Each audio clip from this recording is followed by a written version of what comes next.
Hello everyone, today we will be discussing the specific performance of contract जो कि section 9 to 25 of SRA में है। ठीक है, और हम ऑलरेडी जो कि पार्ट 2 है, हम उसको काफ़ी सारा डिस्कस कर चुके हैं। हम already recovery of possession of property, rectification, recession, cancellation और डिक्लेरेटरी डिक्रीज कवर कर चुके हैं प्रीवियस वीडियोस में। आज हम इस सेक्शन 9 to 25 कवर करेंगे। ठीक है, ये क्योंकि बहुत मेजर चंक है इस स्पेसिफिक रिलीफ एक्ट का, इसलिए हम इसको 2 वीडियोज़ में पार्ट 1 और पार्ट 2 में कवर करेंगे। और इसको करने के बाद हम प्रिवेंटिव रिलीफ पे जाएंगे, बिकॉज़ ये और preventive relief in a way connected है। जब मैं आपको प्रिवेंटिव रिलीफ हम डिस्कस करेंगे तब आपको पता चलेगा कि ये आपस में कनेक्टेड क्यों है, राइट। तो इसको पहले पढ़ना ज़रूरी है, फिर हम उस पर जाएंगे। ठीक, अब हम स्टार्ट करते हैं। तो बेसिकली सेक्शन 9 जो है वो ये बोलता है कि एक कोई पर्सन, ठीक है, जिसके अगेंस्ट आपने रिलीफ क्लेम किया है, ठीक है, कोई भी रिलीफ क्लेम किया है कॉन्ट्रैक्ट के अंदर। लेट से आपने स्पेसिफिक परफॉर्मेंस क्लेम की है, ठीक है, बिकॉज हम स्पेसिफिक रिलीफ एक्ट पढ़ रहे हैं तो हम यूजुअली स्पेसिफिक परफॉर्मेंस की बात करेंगे।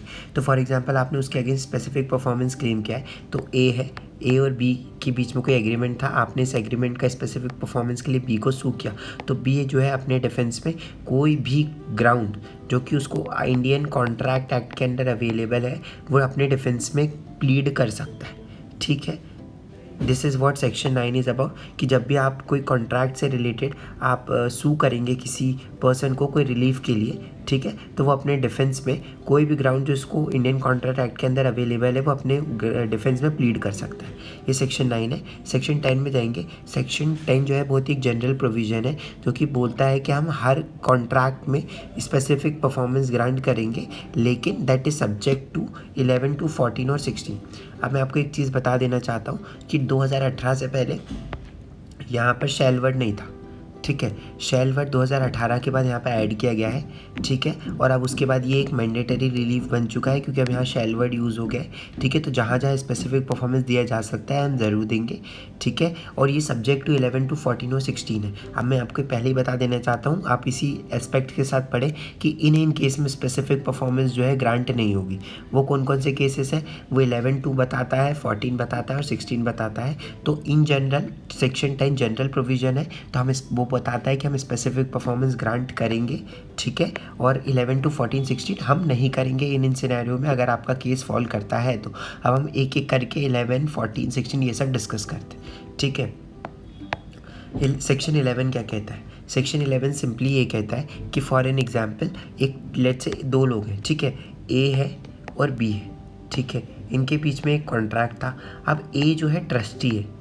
ठीक है, अब मान लो कि एक कोई ट्रस्ट था जिसका ए ट्रस्टी है, ठीक है, और उसने उस ट्रस्ट की परफॉर्मेंस के लिए एक कॉन्ट्रैक्ट बनाया जो कि ये है।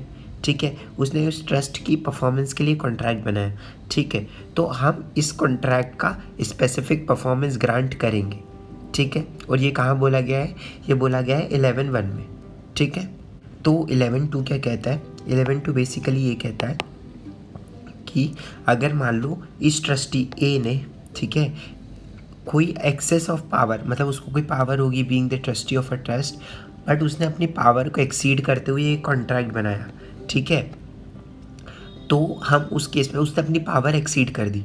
ठीक है, तो हम इस कॉन्ट्रैक्ट का स्पेसिफिक परफॉर्मेंस ग्रांट नहीं करेंगे, ये 11(2) कहता है। ठीक है, दिस इज़ व्हाट 11(2) इज़ कि कॉन्ट्रैक्ट में by trust in excess of power हम इसको स्पेसिफिकली इन्फोर्स नहीं करेंगे, हम उसका परफॉर्मेंस नहीं ग्रांट करेंगे।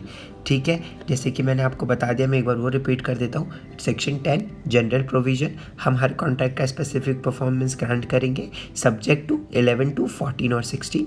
11(2) भाई अगर ट्रस्टी है और उसने कोई कॉन्ट्रैक्ट बनाया है इन एक्सेस ऑफ पावर, तो हम उस केस में उसका स्पेसिफिक परफॉर्मेंस ग्रांट नहीं करेंगे। ठीक है, अब हम आते हैं 14 में। 14 में भी सेम चीज़, हम स्पेसिफिक परफॉर्मेंस ग्रांट नहीं करेंगे अगर आपका केस इन फॉलोइंग सिचुएशंस में फॉल करता है तो, या फॉलोइंग सिनेरियो में फॉल करता है तो। वो क्या है वो हम देख लेते हैं। अगर पार्टी ने सब्सटीट्यूटेड परफॉर्मेंस ऑब्टेन कर ली है अंडर सेक्शन 20, तो हम उसको स्पेसिफिक परफॉर्मेंस ग्रांट नहीं करेंगे। अब भाई ये सब्सटीट्यूटेड परफॉर्मेंस क्या चीज़ है, तो उसको हम समझते हैं, हम इसको लेंथ में डिस्कस करेंगे जब हम सेक्शन 20 पढ़ेंगे। बट अभी क्योंकि आपको समझने के लिए मैं बता देता हूँ कि ए और बी है, इनके बीच में कॉन्ट्रैक्ट था, ठीक है। अब बी ने अपना पार्ट परफॉर्म करने से मना कर दिया, ठीक है, तो ये कॉन्ट्रैक्ट ब्रीच हो गया। ए ने बी को नोटिस भी दे दिया कि भाई ये कॉन्ट्रैक्ट है, आपको इसे परफॉर्म करना है, बी ने तब भी नहीं किया।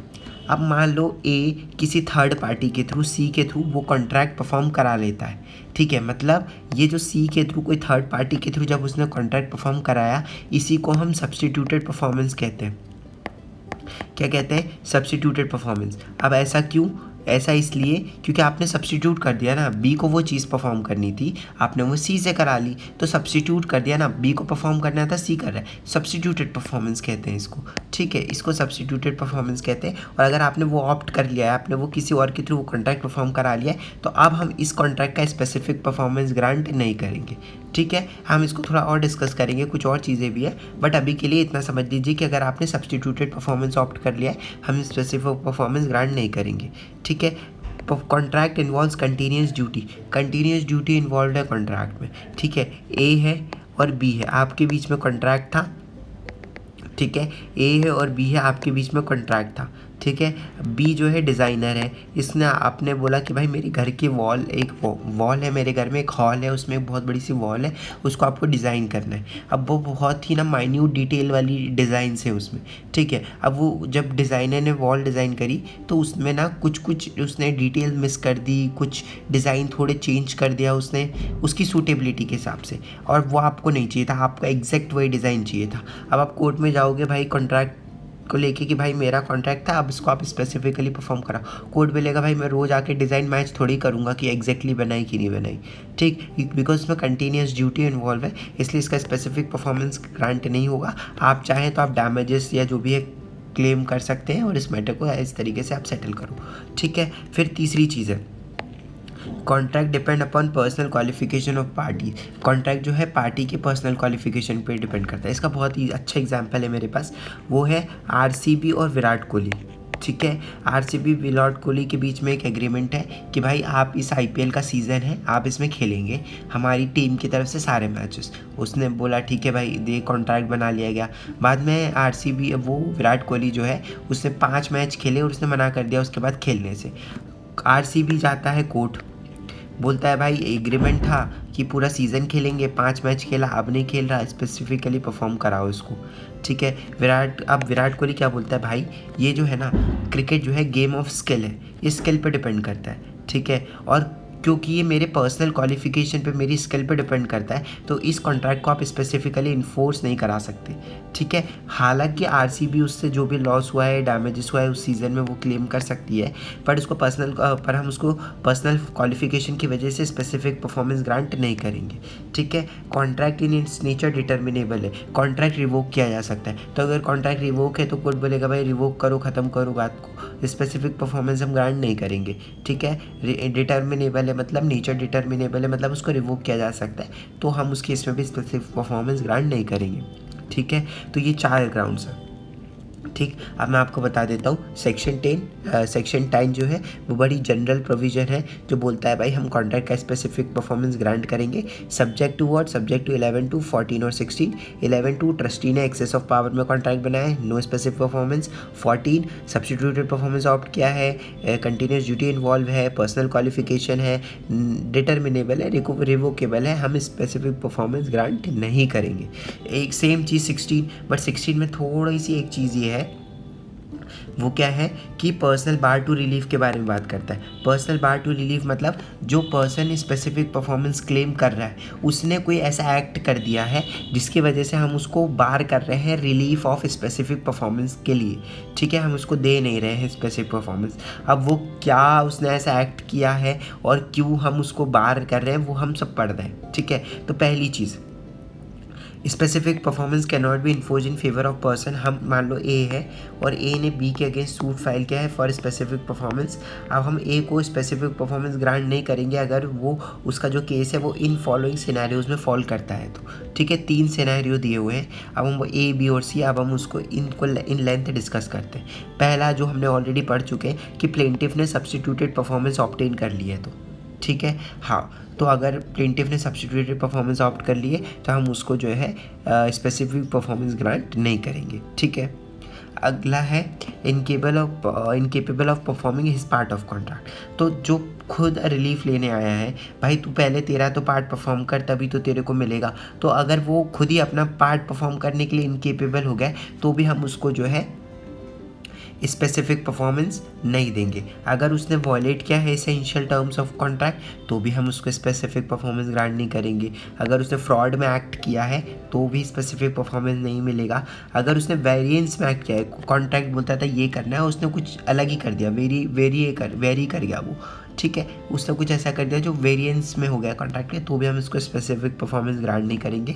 या उसने सबवर्जन में एक्ट किया है, सबवर्जन में एक्ट करने का मतलब ये है कि उसने कोई इसेंशियल फैक्ट था या कोई चीज़ थी जो उसको बतानी चाहिए थी पर उसने हाइड करके रखी, तो भी हम उसको स्पेसिफिक परफॉर्मेंस ग्रांट नहीं करेंगे। ठीक, तीसरी चीज़ जो है, जो कि हमारा सी वाला पार्ट है, वो क्या कहता है, क्या होता है, जब भी आपको स्पेसिफिक परफॉर्मेंस का सूट फाइल करेंगे, ठीक है, तो आपको हमेशा तीन चीज़ बतानी होती है जो भी प्लेंटिफ होता है। पहली कि भाई कोई कॉन्ट्रैक्ट था, ठीक, कॉन्ट्रैक्ट का हो गया ब्रीच, तो ये दो चीज़ें हो गई। तीसरी चीज़, मैं अपना पार्ट परफॉर्म करने के लिए रेडी हूँ और विलिंग हूँ, ठीक है, आप सामने वाली पार्टी से इस कॉन्ट्रैक्ट का स्पेसिफिक परफॉर्मेंस कराइए। जब भी आप स्पेसिफिक परफॉर्मेंस करेंगे आपको ये मांगेंगे कोर्ट से, आपको ये तीनों चीज़ें, क्या, पहला कि कॉन्ट्रैक्ट था, ठीक है, उसका अब हो गया है ब्रीच, ठीक है, और तीसरी चीज़ मैं रेडी भी हूँ अपना पार्ट परफॉर्म करने के लिए, रेडी और विलिंग दोनों, ठीक। तो वो सी जो है वो यही कहता है कि अगर जो प्लेंटिफ है, सी पार्ट हमारा यही कहता है कि अगर जो प्लेंटिफ है वो फेल हो जाता है ये प्रूव करने में कि वो रेडी और विलिंग है, वो फेल हो जाता है, ये प्रूव नहीं कर पाता, ठीक है, तो हम उसको उस सिनेरियो में स्पेसिफिक परफॉर्मेंस ग्रांट नहीं करेंगे, ठीक है, उसमें नहीं करेंगे अगर वो फेल हो जाता है अपनी रेडीनेस और विलिंगनेस प्रूव करने में। अब इसमें ना एक एक्सप्लेनेशन है, उस एक्सप्लेनेशन के दो पार्ट है जो हमें डिस्कस करने वो हम कर लेते हैं। पहली चीज़, अगर कोई कॉन्ट्रैक्ट में पेमेंट ऑफ मनी से रिलेटेड चीज़ थी कि फॉर एग्जांपल ए और बी के बीच में कॉन्ट्रैक्ट है, ए ने बोला भाई मैं तुझे ये सप्लाई करूँगा, तुझे मुझे इतने पैसे देने हैं, ये पूरा कॉन्ट्रैक्ट था, ठीक है। अब इसमें क्योंकि पेमेंट ऑफ मनी इन्वॉल्व है कि भाई मैं ये तुझे सप्लाई करूँगा, तुझे मुझे पेमेंट करनी है, ठीक है, इस केस में क्या होगा कि इस केस में जब तक कोर्ट ऑर्डर नहीं करता आपको अपना मनी डिपॉजिट नहीं करना है कोर्ट में, ना ही डिफेंडेंट को देना है, ठीक है।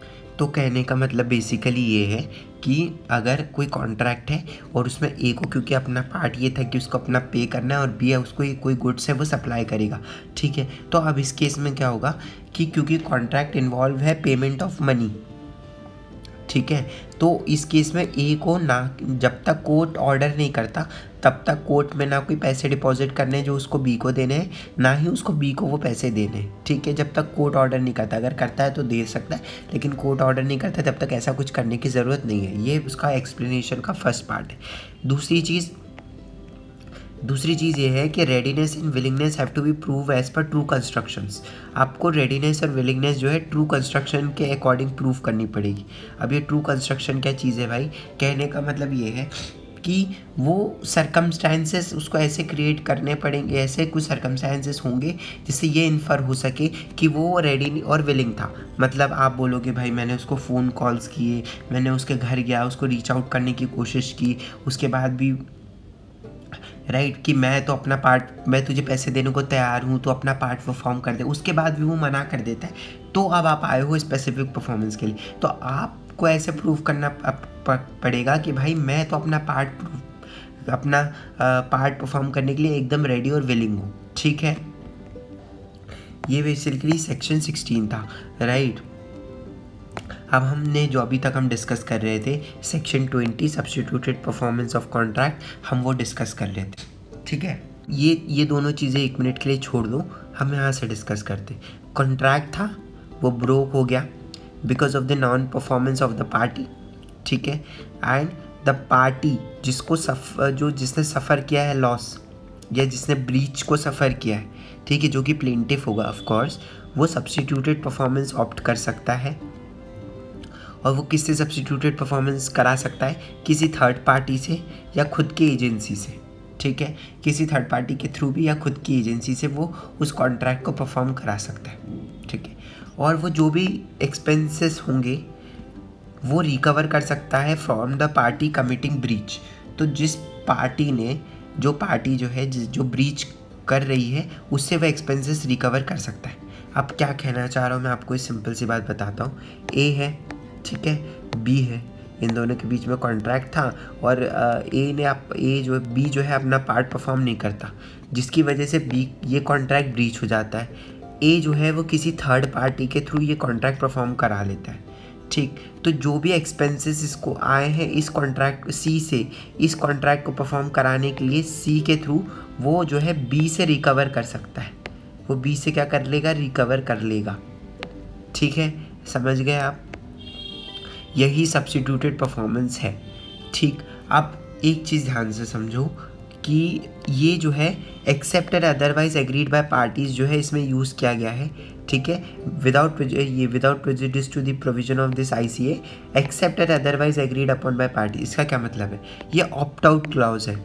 क्या मतलब इसका, मतलब सिंपल है कि ये पार्टीज़ के बीच में है कि भाई वो सब्स्टिट्यूटेड परफॉर्मेंस चाहती है कि नहीं। कहने का मतलब है जब कॉन्ट्रैक्ट बना, अगर उन्होंने ऐसा कोई क्लॉज डाल दिया है उस कॉन्ट्रैक्ट में कि भाई पार्टी सब्स्टिट्यूटेड परफॉर्मेंस ऑप्ट नहीं कर सकती, ठीक, और उन दोनों ने उस चीज़ को एग्री कर दिया है, तो इस केस में फिर वो सब्स्टिट्यूटेड परफॉर्मेंस ऑप्ट नहीं कर पाएंगी, ठीक है। लेकिन अगर उन्होंने ऐसा कुछ नहीं डाला तो जो पार्टी है जो सफ़र कर रही है वो सब्स्टिट्यूटेड परफॉर्मेंस क्लेम कर सकती है, ठीक। इतना समझ आ गया। अब जो ये पहला वाला पार्ट है ये हम थोड़ा समझने की कोशिश करेंगे, ठीक। Without prejudice to the provision of Indian Contract Act, ये क्या कहना चाह रहा है, ये simple section 73 of Indian Contract Act को रिफ़र करता है। ये सेक्शन 73 क्या कहना चाह रहा है, बेसिकली पहले ये समझो कि सेक्शन 20 क्या कह रहा है कि ये जो है ये इसके ऑपरेशन को नहीं रोकेगा, ठीक है, इसके ऑपरेशन को अफेक्ट नहीं करेगा, ठीक। सेक्शन 20, अब हम इसको समझते हैं। सेक्शन 73 क्या कहता है, सेक्शन 73 ये कहता है कंपनसेशन फॉर लॉस और damage likely to result from breach of contract. कोई कॉन्ट्रैक्ट था, उसकी ब्रीच की वजह से कोई लॉस हुआ है, उसको आप कंपनसेशन मांग सकते हो, ठीक है, या डैमेजेस मांग सकते हो, राइट। अब आप एक बात बताओ, जब 73 है इंडियन कॉन्ट्रैक्ट एक्ट का, ठीक है, तो हम ये सेक्शन 20 क्यों लेकर आए, डैमेजेस ही चाहिए थी ना, तो वो हम सेक्शन 73 में भी ऑब्टेन कर सकते थे, तो इसकी क्या ज़रूरत पड़ गई सेक्शन 20 की। ये थोड़ा सा समझने की बात है। अब मैं आपको एक चीज़ बताता हूँ, सेक्शन 73 ना डायरेक्ट डैमेजेस की बात करता है। किसकी बात करता है, डायरेक्ट डैमेजेस की। कहने का मतलब है, अब देखो ये चीज़ बहुत थोड़ी इम्पॉर्टेंट है, थोड़ा ध्यान से समझो, ठीक है, थोड़ा ध्यान से समझना, ठीक है। ए और बी के बीच में कॉन्ट्रैक्ट था, ए जो है बी को जो है 1 लाख रुपीज़ देगा और बी जो है ए को 100 kg ऑफ क्या सप्लाई करेगा, कॉटन सप्लाई करेगा। ये है ए और बी के बीच में कॉन्ट्रैक्ट, ठीक। बी ऑफ कोर्स अपना कॉन्ट्रैक्ट परफॉर्म करने से मना कर देता है, ब्रीच हो जाता है कॉन्ट्रैक्ट का। ए क्या करता है, ये सेम चीज़ जो है वो किससे करा लेता है, सी से परफॉर्म करा लेता है। सी से वो 100 किलो कॉटन खरीद लेता है, बट अब क्योंकि सी जो है इमरजेंसी है, ए को ऑलरेडी जो है अभी कॉटन की ज़रूरत है, उसने बी से कॉन्टैक्ट किया था टाइमली, बट वो हो नहीं पाया अब क्योंकि अवेलेबल नहीं है मार्केट में और सिर्फ सी के पास ही कॉटन है जो कि अब बहुत एक्सपेंसिव हो चुकी है। तो सी ने बोला भाई मैं तो 100 किलो कॉटन अभी 1.5 लाख में दे सकता हूँ, यानी कि 1,50,000 में दे सकता हूँ, तुझे चाहिए हो तो ले ले, ठीक है। वो ए को ज़रूरत थी इमरजेंसी में, ए ने बोला ठीक है भाई, तो ए उसको 1.5 लाख रुपए देता है और सी उसको कॉटन दे देता है। अब सोचो ए ने तो 1 लाख में एग्रीमेंट किया था ना कॉटन के लिए, से 100 kg कॉटन के लिए, इधर भी 100 kg ही कॉटन है, बट अब उसको यहाँ तो 1.5 लाख रुपए पे करने पड़ गए, उसको तो 50,000 का लॉस हो गया। अब समझो अगर वो section 73 of Indian Contract act के अंदर डैमेजेस क्लेम करता तो वो बी से कितने डैमेजेस क्लेम कर सकता था? 1,00,000 रुपये। कितने? 1,00,000, क्योंकि इतने का ही लॉस हुआ है। सही बात है कि नहीं? बट अब क्या हो रहा है, अब ना वो क्या सब्स्टिट्यूटेड परफॉर्मेंस में एक चीज़ है कि यहाँ पे है एंड रिकवर एक्सपेंस और कॉस्ट एक्चुअली इनकर्ड। एक्चुअली यहाँ भी आप पढ़ सकते हैं, expensed and other cost actually incurred. जो भी ए को लॉस एक्चुअल में हुआ है वो बी से रिकवर कर सकता है। कहने का मतलब, अब अगर वो सेक्शन 20 के अंदर सब्स्टिट्यूटेड परफॉर्मेंस मांगता है और वो सी से वो कॉन्ट्रैक्ट परफॉर्म करा लेता है, तो उस केस में क्या होगा, अगर वो इससे कॉन्ट्रैक्ट परफॉर्म करा लेता है, उस केस में क्या होगा, वो बी से जो है 1,00,000 नहीं, वो 1,50,000 रुपये रिकवर कर सकता है। क्यों? क्योंकि एक्चुअल इनकर कितने हुए हैं? 1,50,000। सब्स्टिट्यूटेड परफॉर्मेंस में 1,50,000 उसको एक्सपेंसेस जो है वो एक्सपेंस हुआ है और उसको वो 1,50,000 रुपये रिकवर कर सकता है इंस्टेड ऑफ 1,00,000 रुपये। समझ गए? इजी है, ठीक है। तो वही कहा है कि भाई इसीलिए ये सेक्शन 20 है और ये इसके ऑपरेशन को अफेक्ट नहीं करता, ठीक है। दोनों अलग अलग चीज़ें हैं, क्योंकि आप सेक्शन 20 में एक्चुअल लॉस आप जो है रिकवर कर सकते हैं, ठीक है। एक्चुअल लॉस आप रिकवर कर सकते हैं, इसीलिए ये प्रोविज़न है सेक्शन 20 का। इसलिए ये जो है ये बिल्कुल जनरल प्रोविज़न है, ठीक है। ये सेक्शन 73 जनरल प्रोविज़न है। नॉर्मल कोई कॉन्ट्रैक्ट जो है वो वायलेट हुआ या ब्रीच हुआ, आप डैमेजेस या लॉस कंपनसेशन क्लेम कर रहे हो तो उसमें अप्लाई होता है। ये आप सब्स्टिट्यूटेड परफॉर्मेंस के लिए, और इसमें क्या फ़ायदा है मैंने आपको बता दिया कि आप इसमें एक्चुअल एक्सपेंसेस रिकवर कर सकते हो, ठीक है। 2 और 3 वाला पार्ट डिस्कस कर लेते हैं, ठीक है। 30 डेज़ नोटिस की बात करता है। 30 डेज़ नोटिस का क्या मतलब है, ठीक है। जो पार्टी सब्स्टिट्यूटेड परफॉर्मेंस जिसने क्लेम किया है, ठीक है, जो सब्स्टिट्यूटेड परफॉर्मेंस चाहती है उसको जो है सब्स्टिट्यूटेड परफॉर्मेंस कराने से पहले जो अपोजिट कॉन्ट्रैक्टिंग पार्टी थी, ठीक है, उसको 30 डेज़ का नोटिस देना पड़ेगा, ठीक है, कि भाई, और उसको बोलना पड़ेगा उस नोटिस के थ्रू कि भाई आप इस कॉन्ट्रैक्ट को परफॉर्म कर दीजिए, ठीक है। बट अगर वो जो टाइम स्पेसिफाइड में उसके विद इन अगर वो रिफ्यूज़ कर देता है, वो फेल हो जाता है अपना कॉन्ट्रैक्ट परफॉर्म करने से, तो आप फिर स्पेसिफिक परफॉर्मेंस क्लेम कर सकते हो बाय एनी थर्ड पार्टी। मतलब 30 डेज़ आपको नोटिस देना पड़ेगा अपोजिट कॉन्ट्रैक्टिंग पार्टी को, ठीक, यानी कि बी को हमारे एग्जाम्पल के हिसाब से, ठीक। अब दूसरी चीज़, जो पार्टी जो है जो ब्रीच सफ़र की हुई है, वो अपना एक्सपेंसेस और जो कॉस्ट है, ठीक है, वो रिकवर नहीं कर सकती, ठीक है। कब? जब तक वो अपना सब्स्टिट्यूटेड परफॉर्मेंस ऑप्ट नहीं कर लेती। कहने का मतलब ये है कि भाई आप पहले सब्स्टिट्यूटेड परफॉर्मेंस कराओ, फिर ही आप बी से जो है अपना जो भी रिकवर करने एक्सपेंसेस वो रिकवर करना। पहले कॉन्ट्रैक्ट परफॉर्म कराओ, फिर एक्सपेंसेस रिकवर करना, ठीक है। कहने का मतलब ये है कि ए है, बी, सी से आपने सब्स्टिट्यूटेड परफॉर्मेंस ऑप्ट किया, तो पहले आप पहले ये परफॉर्म करा लो, फिर आप बी से एक्सपेंसेस रिकवर करना, ठीक है। ये बेसिकली कहता है। अब हम थर्ड वाले पॉइंट पे जाते हैं। वो क्या कहना चाह रहा है, वो ये कह रहा है कि जो पार्टी है जिसने ब्रीच सफ़र किया है, ठीक, वो अपना कॉन्ट्रैक्ट जो है परफॉर्म कराती है थ्रू अ थर्ड पार्टी या खुद की एजेंसी के थ्रू, ठीक है। वो अगर उसने सब्स्टिट्यूटेड परफॉर्मेंस करा लिया है, ठीक है, तो अगर उसने अपना सब्स्टिट्यूटेड परफॉर्मेंस करा लिया है तो अब वो स्पेसिफिक परफॉर्मेंस नहीं मांग सकती, ठीक।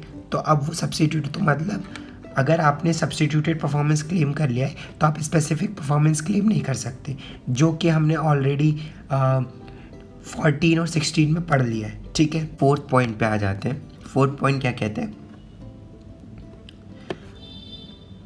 कोई भी पार्टी को ये जो है ये प्रोविज़न, ये जो सेक्शन है, ये किसी पार्टी को एडिशनल जो है कंपनसेशन जिसने ब्रीच सफ़र किया है उसको कंपनसेशन क्लेम करने से नहीं रोकता। मतलब जो पार्टी जिससे बेसिकली ए जिसने ब्रीच सफ़र किया है उसको कंपनसेशन क्लेम करने से नहीं रोकता है। तो आप अपना एडिशनल कंपनसेशन जो भी है मेरे को ट्रॉमा हो गया, मैं ये सब मेंटली मैं बहुत ही परेशान हो गया, आप क्लेम कर सकते हो जो भी है, ठीक है। अब हम जो है सेक्शन 21 डिस्कस करने वाले हैं। सेक्शन 21 क्या कहता है? सेक्शन 21 बेसिकली कंपनसेशन की बात करता है, ठीक। अब हम देखते हैं, देखो आप सूट ऑफ स्पेसिफिक परफॉर्मेंस है, अगर स्पेसिफिक परफॉर्मेंस का सूट है तो जो पर्सन है प्लेंटिफ बेसिकली वो अपना कंपनसेशन क्लेम कर सकता है in addition to specific performance, ठीक है। स्पेसिफिक परफॉर्मेंस क्लेम कर सकता है in addition to in addition to specific performance, ठीक।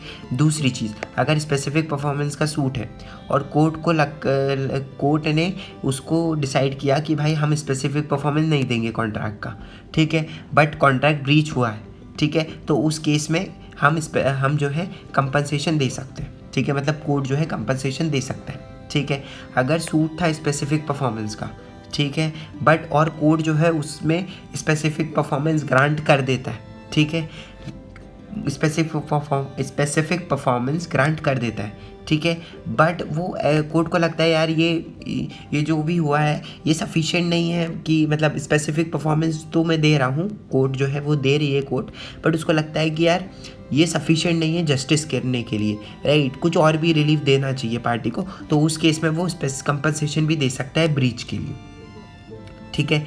In determining compensation court shall be guided by section 73 of Indian Contract act. मतलब उसको डायरेक्ट डैमेजेस मिलेंगे, और जैसे कि हमने पढ़ा 20 में आपको एक्चुअल डैमेजेस मिलते हैं, लेकिन सेक्शन 4 में क्योंकि ये गाइडेड बाय सेक्शन 73 है, ठीक है, तो आपको 73 के हिसाब से डैमेजेस और लॉस कंप्यूट करना पड़ेगा, ठीक है।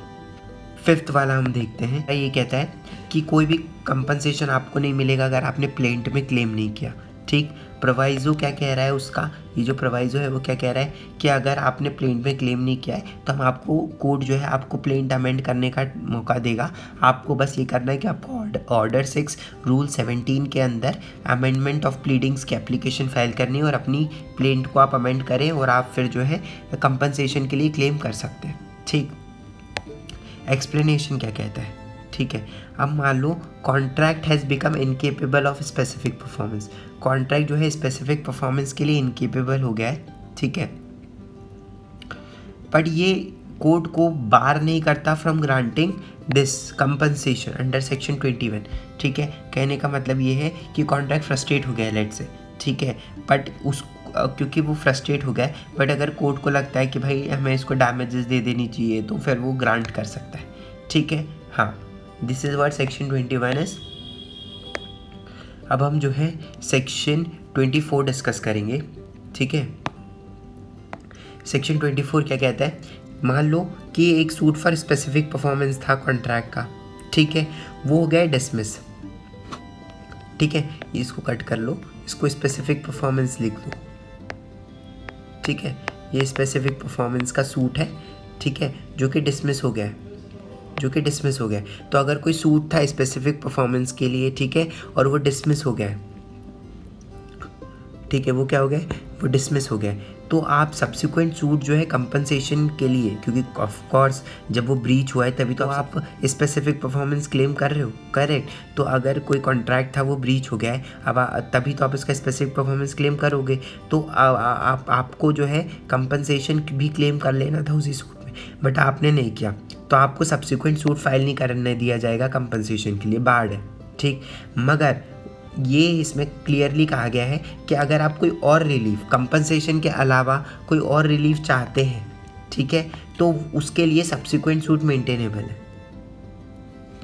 ठीक है, तो कंपनसेशन के लिए सब्सिक्वेंट सूट नहीं फाइल कर सकते। फॉर एन एग्जांपल, यहाँ आपने स्पेसिफिक परफॉर्मेंस मांगा, ठीक, आपको यहीं पे कंपनसेशन क्लेम करना था बट आपने नहीं किया, तो जो सब्सिक्वेंट सूट होगा, आप सेकेंड सूट जो फाइल करोगे, ठीक है, सब्सिक्वेंट सूट जो होगा उसमें आप कंपनसेशन के लिए हम आपको सब्सिक्वेंट सूट अलाउ नहीं करेंगे। आपको कोई और रिलीफ क्लेम करना है, other relief other than compensation, ठीक है, उसके लिए आप सब्सिक्वेंट सूट हम आपको अलाउ करेंगे। आपको अगर कंपनसेशन क्लेम करना है इसी सूट में कर लो, ठीक, इसके लिए आपको सब्सिक्वेंट सूट अलाउ नहीं करेंगे। कोई और रिलीफ है उसके लिए हम आपको अलाउ करेंगे, इसके लिए नहीं करेंगे। ठीक है, ये बेसिकली कहना चाह रहा है। तो अब हम सेक्शन 22 करते हैं। सेक्शन 22 क्या कहते हैं? अगर आपने कोई सूट फाइल किया है किसी स्पेसिफिक परफॉर्मेंस ऑफ कॉन्ट्रैक्ट के लिए और वो कॉन्ट्रैक्ट है for the transfer of immovable property, वो कॉन्ट्रैक्ट किस चीज़ के रिगार्डिंग है? For a transfer of immovable property, और आप उस कॉन्ट्रैक्ट का स्पेसिफिक परफॉर्मेंस क्लेम कर रहे हो, तो आप जो है इन एडिशन टू, ये देखो, in addition to such performance, आप स्पेसिफिक परफॉर्मेंस के एडिशन में क्या क्या क्लेम कर सकते हो? आप बोल सकते हो भाई स्पेसिफिक परफॉर्मेंस तो ग्रांट कर। अब देखो एक एग्जांपल लेते हैं, हमारे लिए इजी हो जाएगा समझना। ए है और बी है, ए और बी ने कॉन्ट्रैक्ट किया कि भाई एक तुम्हारा ना एक बहुत ही हिल एरिया में एक बहुत ही सुंदर प्रॉपर्टी है, वो मुझे दे दो, मैं तुम्हें उसके बदले 10 CR दूंगा। ठीक है, ये कॉन्ट्रैक्ट था। बी ने परफॉर्म करने से मना कर दिया, ठीक, वो कॉन्ट्रैक्ट कि भाई मैं, वो उसने बोल दिया नहीं दे रहा मैं प्रॉपर्टी। ए ने इस कॉन्ट्रैक्ट का स्पेसिफिक परफॉर्मेंस कराया। ठीक है, स्पेसिफिक परफॉर्मेंस के साथ साथ वो पोजेसन भी मांग सकता है उस प्रॉपर्टी का, और वो बोल सकता है कि भाई पार्टीशन हो, सेपरेट पोजेसन दो। अगर वो पार्टीशन प्रॉपर्टी नहीं है तो उसका पहले पार्टीशन कराओ, और क्योंकि बी ने मुझे इतना प्रॉपर्टी दिया है तो उसका मुझे सेपरेटली पोजेसन दो। ठीक, ये फर्दर रिलीफ में मांग सकता है। और ये मुझे कैसे पता चले फर्दर रिलीफ है? यहाँ लिखा है in addition to such performance के एडिशन में। और आपको ये चीज़ ध्यान रखनी होती है कि फर्दर रिलीफ हमेशा मेन रिलीफ पर डिपेंड करता है। और हमारा इस सूट में हमारा जो है मेन रिलीफ क्या है? स्पेसिफिक परफॉर्मेंस, कि भाई मुझे ये घर दो, इसका स्पेसिफिक परफॉर्मेंस कराओ। ठीक है, तो उसके एडिशन में वो पोजेसन मांग सकता है। कहने का मतलब ये है कि जब उसको घर मिलेगा तभी पोजेसन मिलेगा, क्योंकि फर्दर रिलीफ घर है, मतलब सॉरी फर्दर रिलीफ पोजेसन है। अगर मेन रिलीफ घर ही नहीं मिला, ठीक है, तो पोजेसन तो फिर तो मिलेगा ही नहीं, तो वैसे। ठीक है, फर्दर रिलीफ, अल्टरनेटिव रिलीफ भी मांग सकता है। अब ये मुझे कैसे पता चला alternative relief? In case of his claim for specific performance is refuse, अगर उसका स्पेसिफिक परफॉर्मेंस का क्लेम रिफ्यूज़ हो गया है, ठीक है, तो अल्टरनेटिव रिलीफ में वो क्या मांग सकता है? वो मांग सकता है कि भाई मेरे को अर्नेस्ट मनी दे दे, जो भी मैंने डिपॉजिट दिया था या वो क्या था वो, या फिर डिपॉजिट जो पे किया था या अर्नेस्ट मनी मैंने जो दिया था वो मुझे अल्टरनेटिव, क्योंकि स्पेसिफिक परफॉर्मेंस तो नहीं है। तो फॉर एन एग्जांपल उसने बोला था 10 CR दूंगा, तो उसने बोला भाई तो इसने बुकिंग अमाउंट जो था उस घर के लिए जो हिली प्रॉपर्टी है उसके लिए उसने जो है एज अ टोकन मनी उसने मान लो उसको दी है 1 CR। तो अब क्योंकि स्पेसिफिक परफॉर्मेंस कोर्ट नहीं ग्रांट कर रहा, तो वो 1 CR अल्टरनेटिव रिलीफ में मांग सकते हैं कि भाई जो मैंने तेरे को डिपॉजिट दिया था वो वापस कर। ठीक, अगर कोई भी रिलीफ नहीं देंगे हम, ये कोई फर्दर और अल्टरनेटिव रिलीफ नहीं देंगे अगर आपने मांगा नहीं, तो आपको प्लेन में स्पेसिफिकली क्लेम करना है। प्रोवाइजो क्या कहता है कि अगर आपने प्लेंटिफ ने वो क्लेम नहीं किया प्लेंट में, तो हम उसको प्लेंट को अमेंड करने के लिए हम उसको अलाउ करेंगे। वो ऑर्डर 6 रूल 17 की एप्लीकेशन फाइल कर सकता है और अमेंड प्लेंट करने के लिए वो अमेंड कर सकता है। ठीक है, वो कर देने हम अलाउ करेंगे। Compensation can be granted along with alternative relief in 22(1)(b। ठीक है, तो ये जो कोर्ट है, अगर वो अल्टरनेटिव रिलीफ जो है ग्रांट कर देती है कोर्ट, क्योंकि स्पेसिफिक परफॉर्मेंस नहीं ग्रांट कर रही, बट ये कोर्ट को बार नहीं करता है, तो कोर्ट जो है कंपनसेशन ब्रीच के लिए दे सकती है उसको। ठीक है, अगर उनको लगता है कि कंपनसेशन ग्रांट करना चाहिए तो कोर्ट बिल्कुल ग्रांट कर सकती है। ठीक है, ये हमारा था सेक्शन 22। अब देखो ये क्योंकि बहुत मेजर चंक है तो इसका बाकी के सेक्शंस जो हैं हम पार्ट 2 में कवर करेंगे।